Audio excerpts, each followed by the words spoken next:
Let's go. Hey, I just yelled at Bryce, our videographer, like, let's go. We are going. Steve Schembaum here, and we are laughing with Will Luera. This is Game On, Laugh With.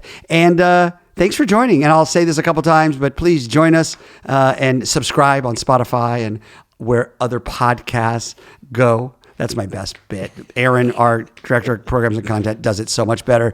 Will, it's so good. I want to tee Will up as well.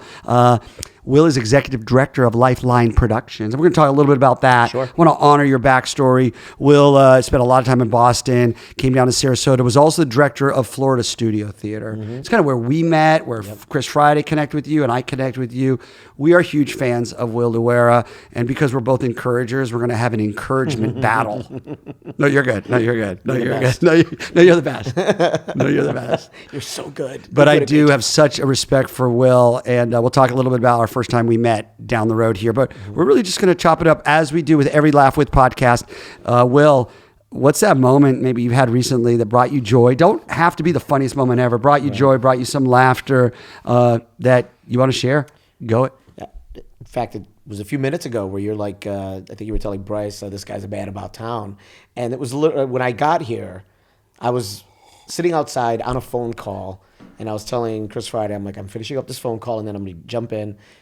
My last week has been like that. My schedule yesterday, okay? I wake up I go to the gym at 5:30. Yeah, by the way, Will gets after it. CrossFit. All right, we'll talk about that. Go. 5:30, go to the gym so that I can make an 8 a.m. Chamber of Commerce event. Go there. By the way, you have to say Chamber of Commerce with a little bit of a bougie tilt. Can I? Please. Ooh, Chamber of Commerce. Yes, I don't know if it's British voice, but Chamber of Commerce. You got to articulate. You got to over-articulate the Chamber of Commerce. Anyway, you go So Chamber I of go Commerce. there. I'm like, do that thing. I leave early because I have to be at another event at 9 a.m. that I helped organize, but I also want to be at. So I'm at that thing, and I leave like 3 times during it. When presenters are up, I'm like, okay, I got to go pick up my daughter, and then I got to bring her home. I got to do this, that, and the other. And then precisely at 5 o'clock, I leave that to go another Chamber of Commerce event at 5:30. Hoo-ha, as my mother would say, hoo-ha. And then at 6:30, my daughter has a concert. Yeah. But I have another thing to be to at 7:30. Well, and during this season, like this holiday season, there's the concerts. Oh my gosh. There's the band. And it's what's interesting, that's your Laugh With moment, right? Yeah, but and I loved every moment of it. That's awesome. I loved every single. I mean, I'm like going nuts driving around, thinking about what's the next thing, but I loved every single part of it. Come on. Yeah. And I love that because we talk about Laugh With, and people think right away, Laugh With. And I encourage all of our listeners, don't try to be the funniest person in the room. Yeah. Sometimes laughter is in, what a day. Yeah. Oh my gosh. Sometimes laughter could be joy, and we'll talk about the kids as well, but Will's got 2 daughters. Yep. And so you're a man about town, but you're going to these things, and one of them plays softball, I know. But there's sometimes, where does that laughter come from? Right. Yeah, it comes from I'm so grateful that I can do this stuff. Yeah. I discovered something today that brought my daughter a lot of joy. She likes it. She loves the Cowardly Lion from The Wizard of Oz. Oh, that's funny. And then suddenly out of nowhere, I don't know if I could channel it right now. But I suddenly out of nowhere, I'm like, ooh, ooh, ooh, ooh, ooh, right? That ooh, ooh, ooh, and then she just starts cracking. How old is she? She's 12 years old. Yeah, and that's the Emerald City time that the Cowardly Lion's getting freaked out by. Yeah. And she just, for some reason, is attached and loves this character, and then it brought her so much joy, and I'm like, I just can't wait to do it again now. Come on, man. Yeah. And that's coming from someone. I by the way, real quick, when you do the coward, I want to be like, courage. Yeah, right. Yeah, courage. By the way, I was the Scarecrow. I wasn't the Cowardly Lion, but I was the Field Mouse. That was my first theater moment. Hey, there's no small parts. That there isn't. I learned. I mean, you know what? Without the field mouse, the lion doesn't get arrested. Hello? Yeah. Because if you don't know the story, the field mouse chases the lion. Yeah. He gets scared, grabs his tail. Yep. Oh, I didn't know we were going. I didn't have that on my bingo card. Will Luera, Florida Studio Theater Director, Executive Director of Lifeline Productions, and Field Mouse. That's funny. There's no small parts. Nope. And we're in it already. I the due north for us in this conversation for me is about improvisation and your gift. You're one of the most gifted improvers I've worked with. Actually, quick origin story. Chris knew you really well. But I didn't know you really well. I've watched you on stage as a performer and as an audience member. So there's a barrier, right? But then Chris said, you got to get Will. He should help you with a session we did at the Pirates. That's right. Yeah, it was as my kids would say. And it was before I think we even had kids. Yeah. Right. As our kids would say now, it was a little extra, that session. Yes. We did a whole like game on show. I needed someone who was gifted. I needed someone who was bilingual. And you stepped in. And we barely knew each other. And we were in front of the entire major league staff and players for spring training, right? It's like 85 people. I'll never forget, and I think you and I have talked about this before, like the group that I was assigned was replaying The Lion King. Right, they had to do like speaking of Lion comes up again. Yeah, they had to do like a shortened version of The Lion King. And by the way, anyone's listening, like this, there was substance to this session. I don't want people to say, like, dude, did these guys just roll up and like do like Lion King? But nevertheless, go. There was substance, and we're in the middle of a really important lesson, and then suddenly I see. Was it AJ Burnett? Yeah. Just signed a 1-year, like, multi-million-dollar contract. $40 million contract. And he like jumps on a table, and I'm like, and then he jumps off, leaps in the air, and I'm just thinking, like, the entire 162 game season just flashed in front of me. You and me both. Yeah, I'm like, I can't believe I'm responsible. And then he lands gracefully. Totally. Yeah. I have this image of us going to like the general manager, Neil Huntington at the time, like, hey, good news and bad news. Good news and bad news. Well, I'll tell the good news. Session went great. Session was fun. Neil, people laughed. Go ahead, Will, tell the bad news. So, Lion King, you're familiar with it, right? So your star pitcher that you just invested half your budget blew out his knee. Yeah, but it was beautiful, though. He was Simba for that moment. No joke, that's not a metaphor. We were playing Lion King and he played Simba. It's a team building exercise. It's actually amazing to watch. But that was our first connection. Yeah. And I'll never forget that because we kind of had to trust each other. And we had to go in and be like, I know you somewhat. And you're also doing this in Spanish. You are the interpreter in Spanish. I'm speaking English. We have to improv with each other. So I guess I want to unpack that a little bit. You use improv two ways, Will. You perform. And especially when you were in Florida Studio Theater. Yep. And you also are using improv to present.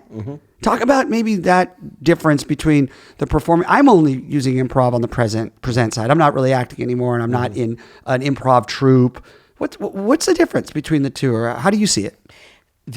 Probably the most important common element between both, right, is that connection you have with the audience, right?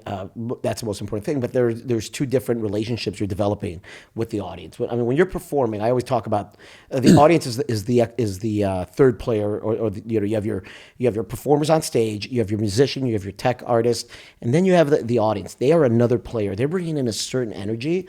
And so whenever I do a show, I treat every audience as a brand new cast member. That's huge, by the way. I would pause for just a second because I think that is something that a lot of non-performers forget as presenters is they're hearing it for the first time. Right. You might be doing it for the 1,000th time. Right. Yeah. Now, the outcome when I'm doing improv comedy is that they want to laugh. I know that. So I need to kind of feel where they're at that night. And I got to get them to laughter. I always talk about the first show after Katrina, after all the those are Rita or Milton. Yep. Like these are the audiences they want to laugh, right? Now when I'm presenting, it's different. I'm still engaging in a relationship with the audience, but I'm trying to get information. Yeah, and I want them to absorb it, and I need to develop that relationship for them to trust me. I love that you know the difference. We were joking about this before we started rolling, which whenever before the roll is always some fun stuff as well. I always tell Bryce, our videographer, our content creator, and president of Tone Media, little plug. Some of the chamber of commerce.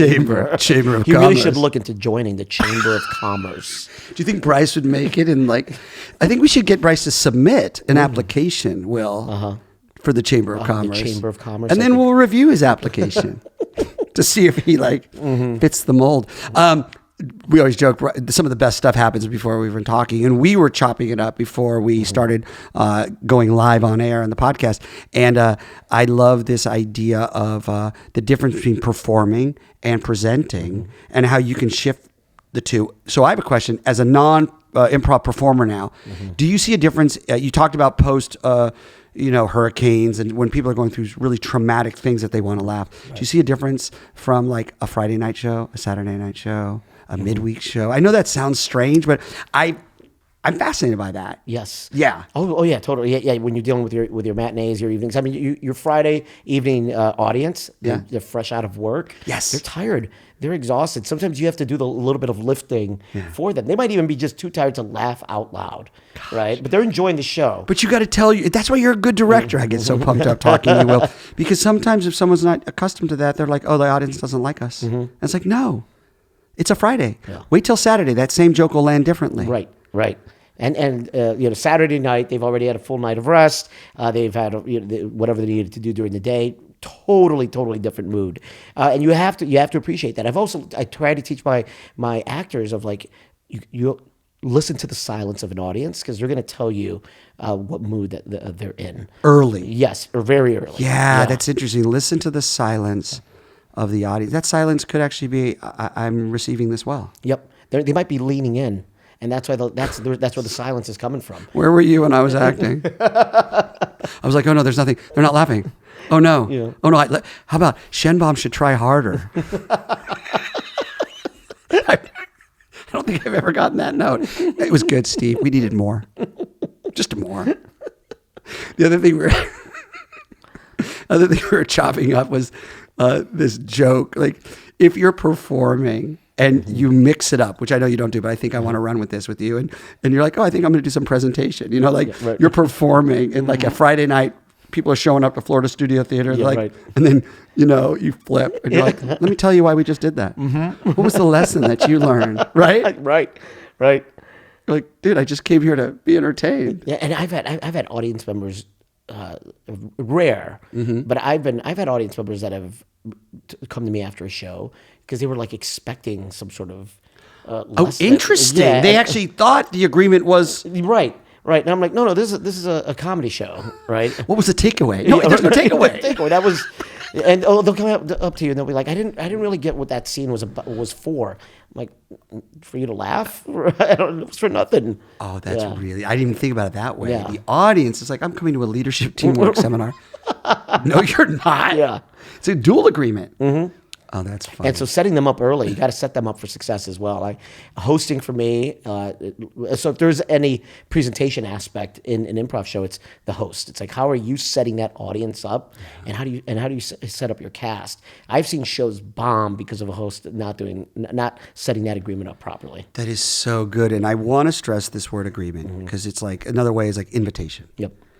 So actually, when you were doing Florida Studio Theater and doing improv, were you? Did you ever play the host role, or were you always in sort of the ensemble role / director? I was always I did both. Yeah, host and like main actor. Yeah, I can't stress this enough, and we will connect it to leadership and teamwork. It's not an easy. It's not a hard dotted line connect, but it's that setting the table. It's that. And by the way, even the term host, it's perfect for on stage or off stage. I mean, it's a term that's used like when you're hosting an event. Yes. Even the invitation that you send out sets the tone. What's the attire? Right. I have also seen in my experience when the host takes the air out of the room. Oh. You were right before you said that. I was thinking of a show. It was a hot Saturday night audience. This is when I was still in Boston. I mean, one of the hottest audiences I remember. Really loud. The pre-show energy. You could barely hear the music. That's how loud this audience was. The host comes out. Very first thing he does, they're like, they're like, they're improv Boston. Audience is going crazy. Host comes out. Shh. I'm looking for more because I was the director. I'm in the booth and I'm seeing this. And I'm like, no, they were never able to recapture that. That was the first thing you gave the audience a note, and they're like, "Oh, we can't be that loud. We don't have permission."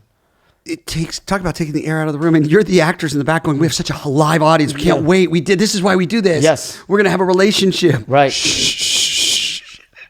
Very first thing, reprimanded them, and that they never got to that point again. These actors need total silence. Right. These comedy actors need total silence. And please, Will particularly gets offended when there's any sound. So if you find it funny, please write it down. Follow him afterwards and ask him what was the takeaway. Now let's do some improv. Are you ready to have fun? That's a rhetorical question. And by the way, if you don't know rhetorical, I'll explain it later. Oh, that's the worst. Yeah. Will. That was, there's that. I've seen So again, the audience is seeing you for the first time. They're seeing an improv ensemble for the first time. Yeah. So someone came out and did a punch down scene. First scene. I love this term that you use, by the way, because I want you to, so just I didn't mean to interrupt, but I want to put a pin in that, punch down. They came in for a very first scene of the show, punching down. Now, this audience does not know who you are. They just and what do you mean by punch down? Because that's the part I want to really hold on, because so many non-performers, it's an awesome phrase. Sure. Talk about that for a second, Will, on what does punch down mean in that theatrical term or comedic term? Sure. Yeah. The scene was set up where one of the characters was of obvious lesser status. Yep. Right? We had a high status, low status scene. Very obvious lesser status. You add on top of that, it was a male high status, female lower status. You layer that on top of it. And he came in punching down, and Like I made a joke at their expense. At their expense, yes. exactly. Sorry, thank you. No, it's such a powerful term, and I think we do it off stage sometimes without realizing. Right. We call it laugh with, not at. Exactly. And we would consider a punch down a laugh at. Laugh at, Yeah. right. So he did that, and then for the rest of the show, he could not get a laugh out of the audience, and regardless of how good his scene was, and he had some good scenes. They didn't care. He almost painted himself, I hate to say this term because it's heavy, but like painted himself as a villain. Yes. Early. Yeah. And they don't know you. They don't know who you are. Yeah. You might say, "Hey, you guys don't realize that's I'll use my name. That's Steven. He's a good guy. Yeah. He just got a little nervous at the beginning." Right. But they're just sitting there going, "No, I don't want to be punched down on." Yeah, exactly. That guy's a jerk. Right, and that's all they knew him for the rest of the show. I love what you did too. You're very good at this. You added layers because you talked about the punch down also was not effective because you also had a power dynamic. Yep. You had this sort of a hierarchy deal. You had the male female thing. But you're aware of that, and I love that. Do you incorporate that both in your performing and in your presenting these layers? And talk a little bit about what are some things you pick up on. What are some things you're aware of, Will, beyond sort of the power dynamic when you're dealing with performing and presenting? I always tell folks, I was a physics major in college, right? And so, by the way, wrap your mind around that. Physics major, who is director of improvisation, and I just find that to be quite. Actually, I think you joined the Chamber of Commerce with that pedigree, right, William? You're going to go to the second round of auditions. Oh yes, finally my physics degree. Act like you've been there. Act like you've been there. Physics, go. So, very simple scientific concept that we're all aware of, right? Light travels faster than sound. And the reason why I bring that up is because the moment you step on stage, whether it is for presentation or for performance, before you even say a word, the audience sees you. And they're already they're creating opinions, right? They're already starting to paint a picture in their head. Right, and just as normal humans, we're trying to figure out what is going on. So before you even said a word, they're seeing you, and they're already starting to tell a story for themselves. And so if you don't come out presenting yourself in the best way possible, the audience is already going to start going down that storyline. Yeah, and that's a hard one because we call it, in general terms, I've heard, first impression. Right. Only one time to make a first impression. But there's also, and I'm going to ask you as a director. How do you navigate, and let's say I'm your actor, how do you navigate telling them that, but also then them not overplaying that? And what are some of the ramifications of when you overplay, like first impression, because plus you got the dopamine going, right? Right. You got the adrenaline going, especially if you don't have the host who's like, shh. So let's say you've got the audience in Boston that is like ready to go. Yes. And then you're directing. Yeah. And you know me, Will. Let's make it me. Right. What's your direction to me so I don't overplay that and come in hot? By the way, you realize I'm just doing a podcast to get free advice. I often will tell my actors to ride the energy, ride the wave, ride the audience.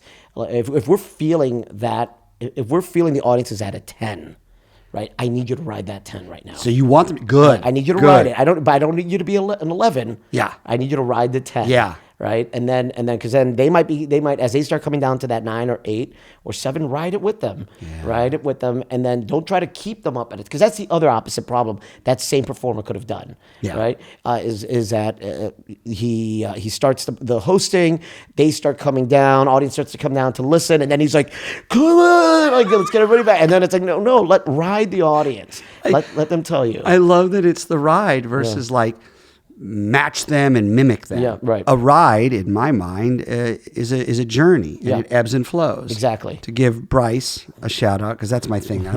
He's a surfer. Uh-huh. You don't ride a wave for 2 hours. You ride a wave and you adjust, and you may fall, you may get back up. Right. I love, by the way, this idea of the other way, which is like the audience is chill. Yeah. And I see this a lot in presenting. I won't mock it because I've probably done it where the folks come out and they're like, "How we doing? Everyone good? I didn't hear you." And, the audience is like, "We totally heard you." Yeah, right. It's what are we doing? Yeah. Yeah. And you don't want to punch down to the audience either. I've seen that happen where I guess we're all dead today. We're all still sleeping. It's like, when people introduce us, because Will teaches Game On curriculum and then has his own curriculum as well, and I teach, I always have trouble when someone introduces us and is like, I'll just use you and me. Like, hey, team. It could be a sports team. Yep. Hey, got Will and Steve here. Guys, get ready to get out of your comfort zone. You're like, what are you doing? What are you, Right. Hey, get ready to feel extremely uncomfortable. Yeah. These guys are here. And you're sitting there backstage going, no. Right. No. Yeah. And you're reminding me of like some of the hosts that I've had at improv shows. This is the one that kills me. And when the host does this of an improv show, hey, you're about to see a show. Some scenes are going to be great, some not so great. And I'm like, why did you do that? Why? And now the audience has that in their head. And because the audience will now be thinking, oh, this must be one of those not so great scenes that I'm watching right now. You're setting up a self-fulfilling prophecy. Right, yeah. Hey, thanks. Yeah, right. But that's funny because my brain goes to like now presenting, not performing, but presenting. Hey, we're going to have Will present, and you're going to enjoy some of this stuff, and some of this stuff you're not going to enjoy. Right, yeah. Will's going to hit some markers, and you know what? He's going to miss. Yeah. Ladies and gentlemen, without further ado, by the way, without further ado is my least favorite phrase. Least favorite phrase. Without further ado. What? Oh my gosh. So when you are flipping from that performance to the presenting, there is a common theme in improvisation, and I want you're one of my improv gurus in my ecosystem. Where do you see the improv occurring in the performance side of things? And where do you see the improv when you're teaching team building, leadership, communication, connection, more as a presenter? So on the performance side, especially the style of improv I teach. The style of improv I teach is called freeform. It's a style I developed in Boston, and now I'll do it here in Florida. It's all about every moment, and this goes back to my physics degree. Every moment is a moment of infinite possibilities. Every single moment, every move, every sound, every word it could be unpacked in infinite number of ways, right? And so as a performer, that's my usual mindset: is what is possible right now. Okay, when I'm integrating improv into presenting, to get people to develop that relationship with an audience. For me, that's the most important tool that I've gotten out of improv is developing that tool, writing the audience. What is it how are they accepting your information? How are they accepting you as a presenter, right? And how can you develop that relationship with the audience? And for me, the improv tools that I work with, that I teach, that we do it with Game On, helps to develop that relationship, and then also helps you present the information in a more effective way, the way that an improviser would. So good, Will. And when you develop that relationship, you're building trust. Yeah. And then when you build trust, guess what? Now, on the presenting side, not the performing side, because that's more of a relationship that's established when the show's over. Everyone's going their separate ways. But in the presenting side, you've developed that relationship, so then you can create some learning moments. Right. Because they trust you. Yep. Backing it up, a little pivot, I don't care. It doesn't have to be perfect transition, but you talked about physics. Yeah. And then I think, because you are so good at what you do, who introduced you to improvisation? It's funny, and this goes back to a whole community and cultural thing that we can unpack at a different point. Or now. Or now. So I grew up in Chicago, and you would think growing up in Chicago, I would have been surrounded by improv. Yeah, people think Second City. Right. Yeah. It was 5 miles away from where I lived, but I just lived on the other side of Chicago. So you didn't get exposed to it. No. You didn't get invited to it. I didn't get invited to it. I grew up on the south side of Chicago. And here's the irony, is that actually improv was invented in the south side of Chicago, then moved to the north side decades ago. But I never saw it. It wasn't until I moved to Boston that I got it. And I tried to audition for theater. I missed the auditions by 1 day. But the groups that were still auditioning were the improv groups. So the miss was a make. Yes, exactly. The miss ended up being a make because you missed Because we didn't have Google Calendar then, Right, Will. right, exactly. So you missed that audition that you thought you were supposed to have. So you went to the next day, and that was the That's what improv. All the improv, the leftover groups. Leftover, the misfits, if you will. Exactly. It's like, oh, the which is sketch all of team. us. Yeah. And so that's what got me into improv. But did you do any theater when you were in high school and college? I just had one show where I was the mouse. I was the field mouse. Call back. Yeah. Call back. That was good. That was the only show I did in high school.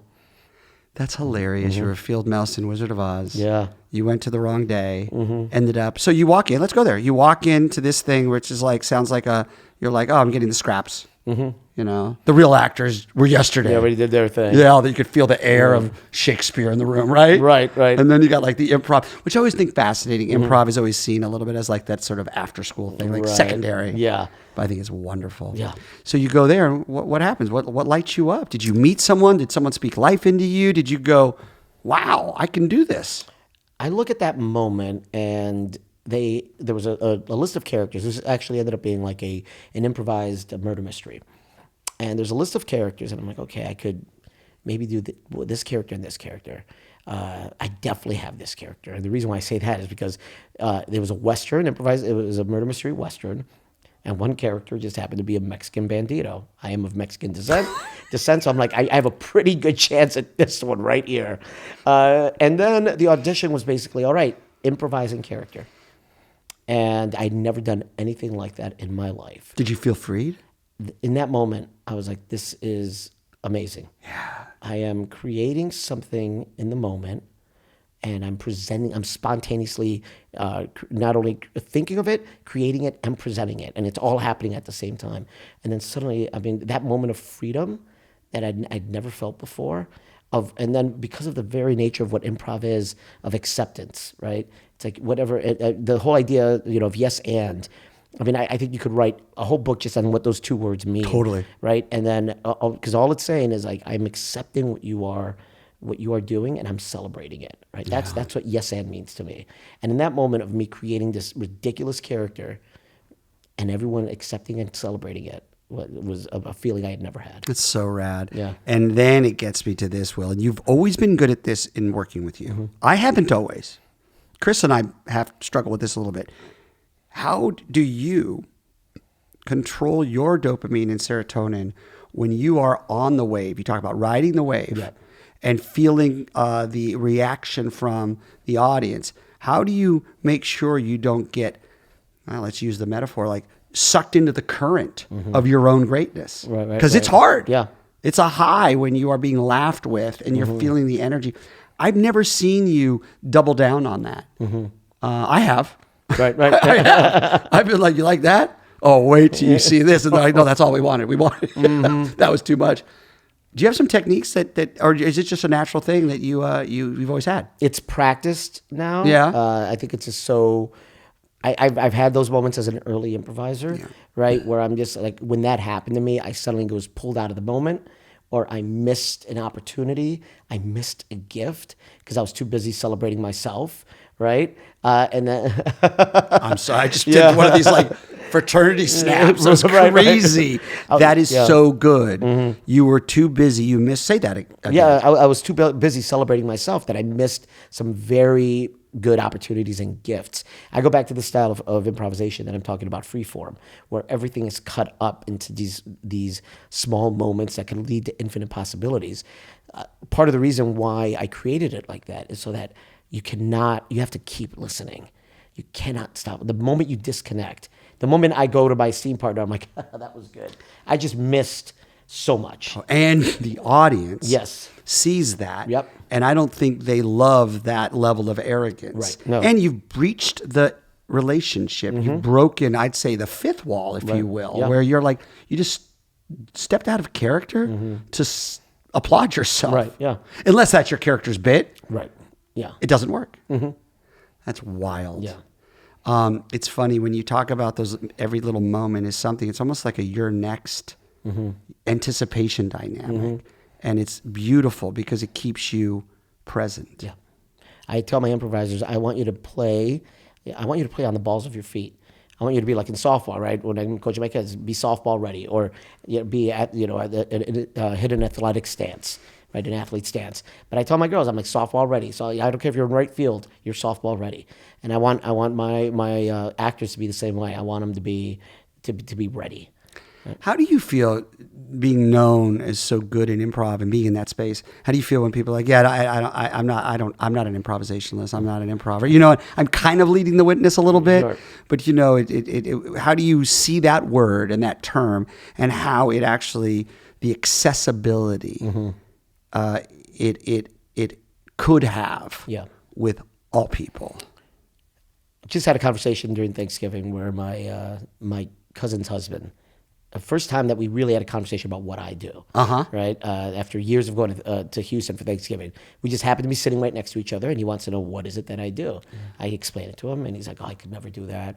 He's like, "I go to the gym to be present, right? To be," and I'm like, "I get it." I'm like, "But we're all improvisers. We really are.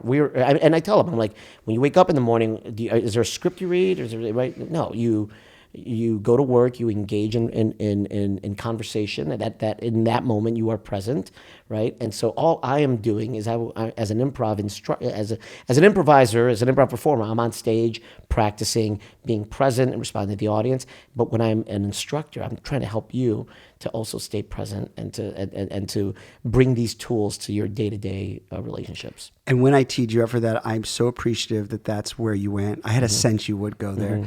This is not a question, Will, I'm just a statement. I'm blown away, having now done this for so long, that more people don't think that way. And I want to connect something you said that was very important about you were so literally your proximity to Second City was so close, yet it wasn't, you weren't invited in. Right.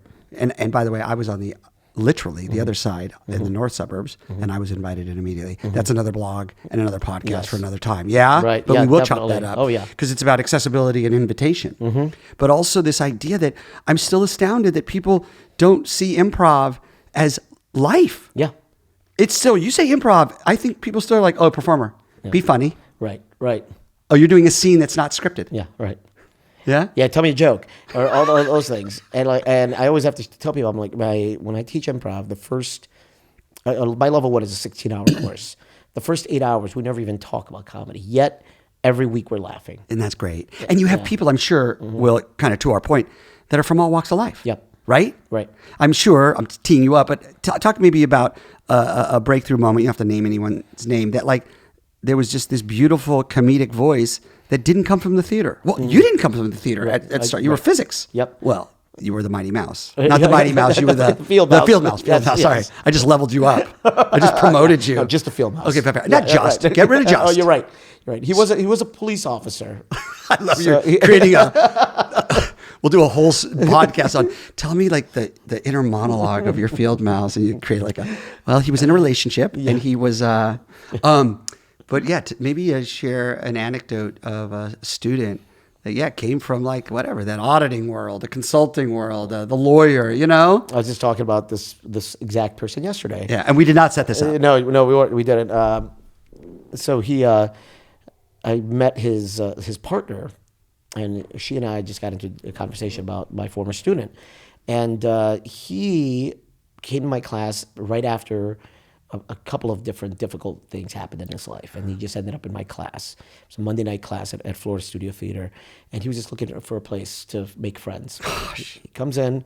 I could tell right away. I'm like, okay, you're not a theater person, right? But you are comfortable in front of people. I could see that, and I could see that like comedy might be a defense mechanism for you. Right? What a great read! And so I'm just seeing all of that. And then eventually, after a few weeks, I get him to really kind of settle in, like not use comedy as a weapon or even some sort of defensive move. Just use it as a let it come to you organically as a response to what the other person is saying. Listen to what they're saying, right? And then just have a conversation with them, and comedy is going to come out because you are naturally funny. This guy, during the course of my classes, I'm like listening to the radio, and I hear his name. He was the Florida Farmer of the Year. Stop it. But you didn't know that prior. I didn't know that prior. I just suddenly hear his name and they're like, he won Florida Farmer of the Year, and I'm like, what? And some of the finest manure there is. Right? Yeah. But that just proves the point that I think there are some common denominators that you have to have a willingness to learn. Right. You have to be able to break through some dynamics in terms of being courageous, but it doesn't have to be exclusive to the theater major or the high energy. And I'm putting myself in this category. Yeah, right. I'm working against me, if you will. It's so exclusive at times to like the funniest person in the room and the most high energy. And then I find, the farmer of the year becomes one of your standout students. And he had no intention of becoming a performer, of pursuing. He only wanted to do 2 levels of improv. He's like, I don't need to do all 6. He wanted to connect with friends. Yeah. So good. We can go on and on. Man. I have so many stories of people like that. And it's very special for people to find their voice. And sometimes they never had their voice, or that voice just it got lost under a bunch of other things. Yeah. And to help them find it again and bring it forward is one of the things that I love doing, not only as an improv instructor, but as a facilitator with Game On. I see it happen in the workshop. Sometimes I only have 2 hours with somebody, but then suddenly they have a breakthrough. They're like, whoa, I could do that. We cherish you so much. I know this is Laugh With, and I want to like cry. Laugh With, Cry With, Will Luera. But as we kind of land our plane, and we could do part 2, part 3, part 4, but you, the minute I met you, it was like 12 years ago, Will, and we were positioned, cast together to deliver a session with the Pittsburgh Pirates. You could argue there was a multicultural group with everyone was fairly well paid, but you had differences in, and we had our $35 million pitcher, thankfully not blowing their knee out. You walked into that with such a beautiful combo, and this is not a question, this is encouragement, of authority and empathy. That is, to me, my read. You're so good at reading others, getting that farmer that you don't know is a farmer and just saying, I need to help this person because his guard is up. Yeah, you have that authority, which you are really good at what you do, brother. Thank you, man. And you have the empathy of like, let's open this up to more than the person on the north suburbs. And let's get the south suburbs in too, so we can both experience and have a second city, if you will. Right. Yeah. Exactly. Brother, from Scarecrow and Field Mouse to executive director of Lifeline Productions, and an extraordinary husband and father and coach and performer and presenter. Brother, we love you. Oh, man. I love being a part of this team and being able to hang out with all of you, because you're all inspiring. So thank you. I know when people listen to this, they're going to be like, that dude's lights out. So that is Laugh With Will Luera. And thank you for listening, tuning in. And like I said at the beginning, because I'm really good at this, subscribe wherever you can. Like and subscribe. That's it. Like and subscribe. Spotify and YouTube and all the World Wide Web has to offer. Let's go. Thanks, Will. Thank you. Thanks, Steve. Game on.